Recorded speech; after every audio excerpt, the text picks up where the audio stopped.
Hi అండి, నమస్తే. Welcome back to sweet moms cooking and beauty tips. నేను మీ స్వాతి. ఇవాల్టి వీడియోలో నేను బీన్స్ ఫ్రై రెసిపీని ఇంట్లో చాలా ఈజీగా అండ్ టేస్టీగా ఎలా ప్రిపేర్ చేసుకోవాలో చూపించబోతున్నాను. మీరు ఈ బీన్స్ రెసిపీని ఒక్కసారి ఇంట్లో చేసినట్టయితే మళ్ళీ పిల్లలు ఇదే చేయమని అడుగుతారండి. అంత టేస్టీగా ఉంటుంది. మరి మనం రొటీన్గా ఉల్లిపాయ వేసి ఫ్రై చేయడం కాకుండా ఉల్లి పేస్ట్తో వేసి ఫ్రై చేస్తామన్నమాట. ఉల్లిపాయ వేసి ఫ్రై చేస్తే బీన్స్ ఉల్లి రసాన్ని అబ్జర్వ్ చేసుకోవు. కానీ ఇక్కడ ఉల్లిపాయ పేస్ట్ వేసి మనం బీన్స్ రెసిపీని చేసుకున్నట్టయితే ఆ ఉల్లిపాయ పేస్ట్ అనేది ఈ బీన్స్ అంతటికి కూడా చక్కగా అబ్జర్వ్ అయ్యి ఈ బీన్స్ ఫ్రై అనేది చాలా టేస్టీగా ఉంటుందండి. సో మనం క్విక్గా రెసిపీని స్టార్ట్ చేసేద్దాం. ముందుగా మనం ఈ బీన్స్ ఫ్రై కోసం బీన్స్ని సన్నగా తరిగి ఉంచుకోవాలండి. ఈ విధంగా మనం బీన్స్ని తరిగి ఉంచుకోవాలి.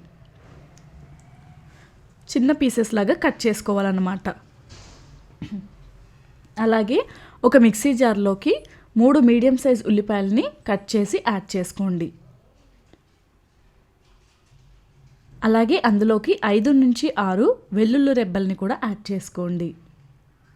అలాగే 3 లేదా 4 పచ్చిమిరపకాయలని యాడ్ చేసుకోండి. ఇలా వీటిని మిక్సీ జార్లో యాడ్ చేసుకున్నాక కోర్స్ బ్లెండ్ చేసి పేస్ట్ లాగా ప్రిపేర్ చేసుకోవాలి. చూసారు కదా, ఈ విధంగా మనం ఈ ఉల్లి పేస్ట్ని అయితే ప్రిపేర్ చేసి రెడీగా ఉంచుకోవాలి. అలాగే ఒక ప్యాన్ని స్టవ్ మీద ప్లేస్ చేసుకోండి. అందులోకి 3 నుంచి 4 టీ స్పూన్ల వరకు ఆయిల్ని యాడ్ చేసుకోండి. అలాగే మనం ఆయిల్ని ప్యాన్లో యాడ్ చేసుకున్నాక ఆయిల్ని కాసేపు వేడి కానివ్వాలి. అలాగే ఒక 1/2 టీ స్పూన్ వరకు ఆవాలని యాడ్ చేసుకోండి. కాస్త అవి చిటపటలాడనివ్వండి. ఇలా ఆవాలు కాస్త చిటపటలాడాక అందులోకి ముందుగా మనం ప్రిపేర్ చేసి ఉంచుకున్న ఉల్లి పేస్ట్ని యాడ్ చేసుకోండి. ఈ విధంగా ఉల్లిపాయ పేస్ట్ని యాడ్ చేసుకున్నాక మనం ఈ పేస్ట్ని కాస్త గరిటెతో కలుపుతూ వేయించుకోవాలి. లేదా అడుగు పట్టేసే ఛాన్స్ ఉంటుందన్నమాట. మనం పూర్తిగా బ్లెండ్ చేసి పేస్ట్ లాగా ప్రిపేర్ చేసుకున్నాం కదా, కాబట్టి ఇది అడుగు పట్టేస్తుంది. మనం కాస్త కలుపుతూ దీన్ని వేయించుకోవాలి. అలాగే ఒక లిడ్ పెట్టి ఒక 3 నుంచి 4 నిమిషాల వరకు మనం దీన్ని మీడియం టు లో ఫ్లేమ్లో పెట్టి మగ్గించుకోవాలి. ఈ విధంగా ఉల్లిపాయ పేస్ట్ అంతటా కూడా కాస్త రంగు మారే వరకు మగ్గించుకోవాలి.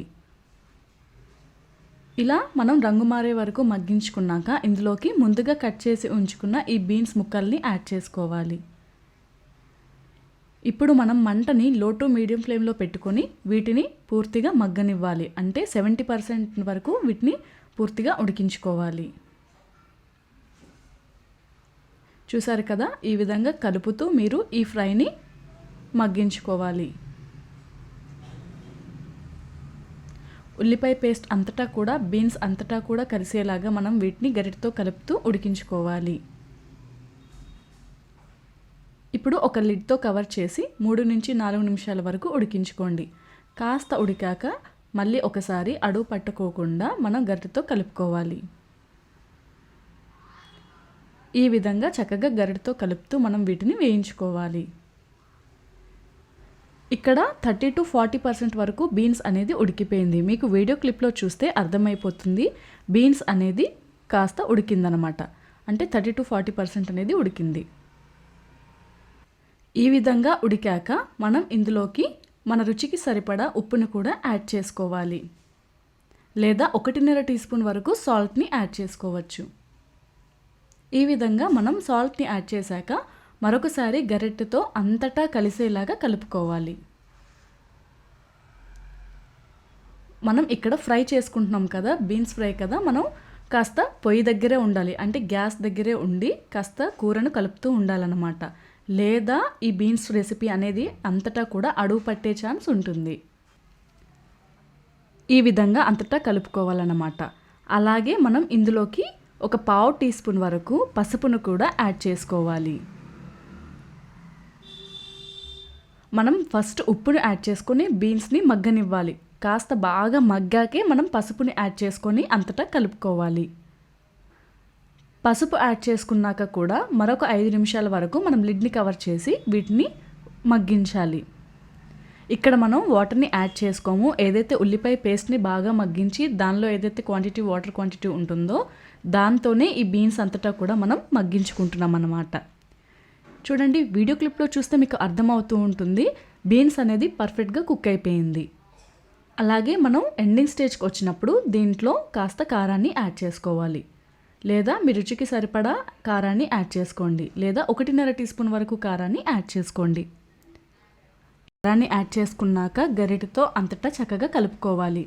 అలాగే ఒక లిడ్ని కవర్ చేసి మరొక 2 నిమిషాల పాటు వీటిని మగ్గించుకోవాలి. అంతేనండి, ఒక 2 నిమిషాల పాటు వీటిని మగ్గించుకున్నాక స్టవ్ని ఆఫ్ చేసేసి సర్వ్ చేసుకుంటే సరిపోతుందన్నమాట. ఈజీగా బీన్స్ ఫ్రై అనేది రెడీ అయిపోతుంది. వేడి వేడి అన్నంలోకి కాస్త రసాన్ని వేసుకొని అలాగే ఈ బీన్స్ ఫ్రైతో కానీ మనం అన్నం తిన్నట్టయితే చాలా బాగుంటుందండి. మీరు కూడా ఈ రెసిపీని ట్రై చేయండి.